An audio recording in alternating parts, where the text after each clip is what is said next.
Antes de dar inicio con el tema central que nos ocupa en este día, ratificamos nuestro total respaldo al señor gobernador constitucional del Estado, el doctor Javier Duarte de Ochoa, sumándonos a su política de impulso y progreso para el Estado, siendo nuestro compromiso de lealtad con él decir aquello que puede perjudicar al pueblo que gobierna. Para nosotros es fundamental señalar que los aquí presentes, miembros de diversas organizaciones académicas, científicas y ecológicas, nos preocupa la grave contaminación de ríos y mantos freáticos que desde hace más de medio siglo ha lesionado a nuestro bello estado de Veracruz. Nos preocupa la deforestación y la falta de administración de los ecosistemas veracruzanos, situación que con la tecnología actual y la aplicación de nuevos paradigmas bien podría resolverse. Nos preocupa la excesiva acumulación de basura, que para nosotros no son más que materias primas en espera de ser reutilizadas, pero que no se ha hecho. Nos preocupa la polución atmosférica que ensucia nuestra lluvia. Estas son emergencias que nos llevan a replantearnos la pregunta: ¿por qué no se han podido resolver en medio siglo? Las políticas ambientales y los procesos educativos que conllevan, es decir, la educación ambiental, indudablemente han fallado. Por esa razón es urgente hacer una reforma que salga del interior de nuestro Estado, no del exterior, con políticas impuestas por personas que no conocen nuestra región ni a nuestra gente. Para nosotros, estas son auténticas emergencias ambientales regionales. Una vez dicho lo anterior, pasaremos a los puntos por los cuales los hemos convocado. El pasado 9 de noviembre del año en curso, los aquí presentes hicimos entrega a la Comisión de Medio Ambiente de la Honorable Legislatura del Estado de Veracruz, encabezada por la diputada local Ainara Rementería Coello, de una solicitud para que un grupo de académicos de diversas instituciones, ONGs y asociaciones de carácter social y científico, en reunión de trabajo, expongamos nuestro desacuerdo hacia la imperante insistencia de querer generar una política pública ambiental basada en la defensa de que el dióxido de carbono antropogénico, es decir, el generado por el ser humano, es el responsable de provocar el calentamiento planetario y por lo tanto el cambio climático. La abrumadora evidencia científica hace que no estemos de acuerdo con la tesis que las emisiones de dióxido de carbono sean las responsables del impacto sobre las alteraciones climáticas que al día de hoy se mencionan al interior del panel intergubernamental de cambio climático de la ONU. En dicho oficio se expone lo siguiente, y cito lo que está en el oficio que entregamos. Quienes esto firmamos, vemos con profunda preocupación que derivado de una hipótesis no probada, se generen leyes y políticas públicas tales como la Ley número 878, Estatal de Mitigación y Adaptación ante los Efectos del Cambio Climático, misma que indudablemente afectará a todos los veracruzanos debido a la vertiente ecologista que en sus artículos enmarca, pero especialmente debido a que se basa en una hipótesis que hará de Veracruz un estado de baja energía, afectando su producción industrial, ganadera y agropecuaria, generando en un futuro cercano hambre y mayor pobreza. Para ser más explícitos, nuestro argumento se basa en análisis científicos en los que se concluye que las causas del calentamiento planetario que hoy se está viviendo son el resultado de las variaciones en la constante solar, es decir, las emisiones de radiación que el Sol lanza a nuestro planeta y que por mínimas que sean, nos llevan a periodos cálidos y periodos fríos, tal y como ha ocurrido a lo largo de la historia. De igual manera, se sabe influyen otros factores, como la excentricidad orbital de la Tierra y la inclinación de su eje, situaciones que la actual Ley Estatal de Mitigación y Adaptación ante los Efectos del Cambio Climático no contempla, sino solo la actividad humana, la cual no es significativa como para generar dichos cambios y sí atentatoria contra la dignidad de quienes conformamos esta civilización planetaria de 3.500 años de antigüedad. Con los anteriores razonamientos se derrumban más de 35 años de manejar la hipótesis de que el hombre con su civilización está provocando un daño irreversible al planeta al generar el calentamiento global y por lo tanto el cambio climático. Por lo anterior, queremos puntualizar lo siguiente. 1. Que el calentamiento planetario, y entiéndase esto como variaciones climáticas, no es causada por el ser humano ni sus actividades, sino es consecuencia de eventos naturales de orden cósmico. 2. El dióxido de carbono es un gas de vida. Es indispensable para que las plantas crezcan y se desarrollen. A mayor dióxido de carbono, mayor biomasa vegetal y mayor producción de plantas y árboles, los cuales a través de la fotosíntesis nos devuelven el oxígeno, toman el carbono, es decir, el CO2 es un gas, el CO2 es un gas contaminante como lo hacen la ley, no es un gas contaminante como se dice, como lo quiere hacer ver la ley en cuestión. Es demostrativo de ignorancia e implicaría que los seres humanos, al exhalarlo, al igual que muchas otras especies, pasaríamos a convertirnos en contaminadores. Eso es atentar contra los derechos humanos básicos y evidenciaría desconocimiento del verdadero funcionamiento del ecosistema planetario que todas las especies integramos. El dióxido de carbono que el hombre emite a nivel industrial y lo que exhala no es significativo como para generar un daño al ecosistema ni a la atmósfera, pues el ecosistema lo necesita para vivir y cumplir con todo un proceso ecofisiológico a nivel planetario. A mayor dióxido de carbono, mayor capacidad fotosintética de las plantas y mayor consumo de este gas. Esto es autorregulación. 4. Que el océano captura la mayor cantidad de dióxido de carbono del planeta y que en la atmósfera se da un proceso de fotodisociación del dióxido de carbono por acción de la radiación solar y cósmica, liberándose el carbono y convirtiéndose el oxígeno en ozono. Por esa razón, el dióxido de carbono es un gas dinámico no acumulativo que obedece a ciclos de liberación y captura. 5. Que desde hace más de 50 años se han hecho predicciones catastrofistas y que no ha sucedido nada de lo dicho por los científicos apocalípticos, solo en sus modelos de computadora que responden a lo programado. Desde 1959 se predijo que en el año 2000 la temperatura aumentaría 2 grados debido a la actividad industrial, y esto no se cumplió.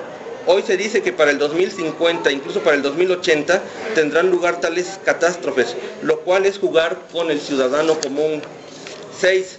Que las variaciones climáticas son producidas por el sol, en concordancia con otro gas de efecto invernadero muy superior al dióxido de carbono, que es el vapor de agua.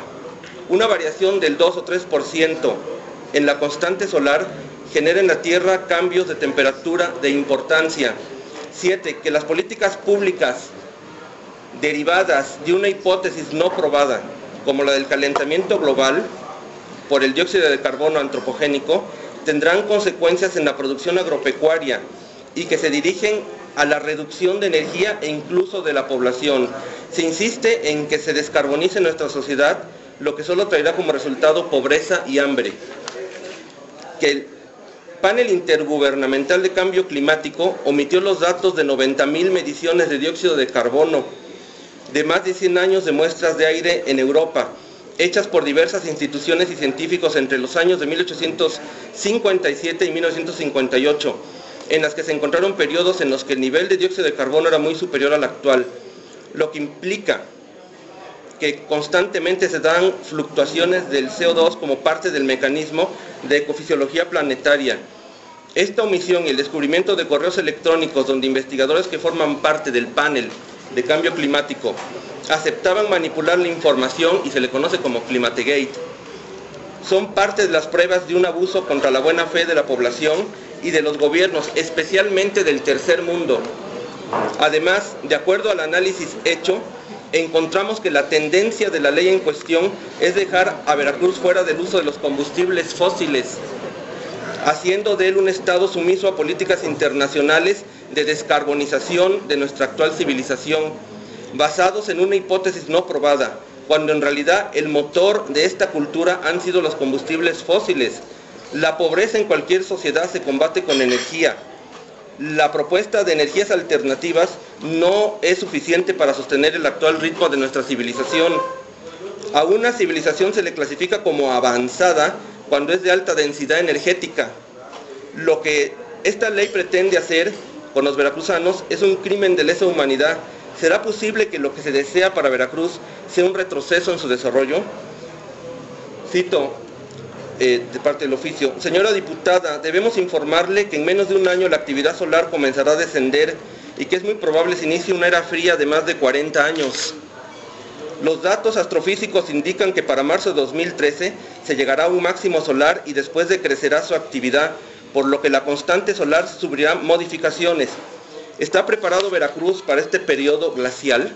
La ley en cuestión marca lo contrario, y eso es lamentable. La civilización actual va a necesitar gran cantidad de energía que las fuentes alternas, como eólica o solar, no podrán cubrir. Lo contrario es dañino. Es como si se deseara regresar a los tiempos de caza y recolección. Además, el grupo que firma este documento es adherente a otro que se han manifestado por todo el mundo. Más de 31,000 científicos de Estados Unidos, Polonia, Canadá, Brasil, Italia, Reino Unido, etc. Varios de ellos premios Nobel y académicos de amplia trayectoria. Por lo anterior, solicitamos su intervención para que los grupos abajo firmantes llevemos a cabo una reunión de trabajo con la Comisión de Medio Ambiente del Congreso del Estado de Veracruz bajo los siguientes puntos: análisis del proceso de variación climática por interacción solar en esquema comparativo del proceso de variación climática por gases de efecto invernadero, específicamente dióxido de carbono. 2. Análisis de la Ley Estatal de Mitigación y Adaptación ante los Efectos del Cambio Climático. 3. Análisis económicos de los efectos de la Ley Estatal de Mitigación y Adaptación ante los Efectos del Cambio Climático en la población de Veracruz. 4. Efectos de la educación ambiental derivada de la Ley Estatal de Mitigación y Adaptación ante los Efectos del Cambio Climático. 5. Probable enfriamiento global y efectos sobre la producción de alimentos. 6. Derogación de la Ley Estatal de Mitigación y Adaptación ante los Efectos del Cambio Climático. 7. Propuesta de ley estatal para la protección social y alimentaria ante los efectos de la variación climática. Para la reunión con la Comisión de Medio Ambiente del H. Congreso del Estado se contará con académicos de la UNAM y del Instituto Politécnico Nacional que están adheridos y han manifestado su apoyo, así como otros grupos nacionales e internacionales. Cierro cita del oficio entregado a la diputada Ainara. Sabemos que estas declaraciones no son del agrado de ciertos grupos. Sabemos que se nos va a insultar y a tratar de desprestigiar, pero la ciencia avanza a base de cuestionamientos.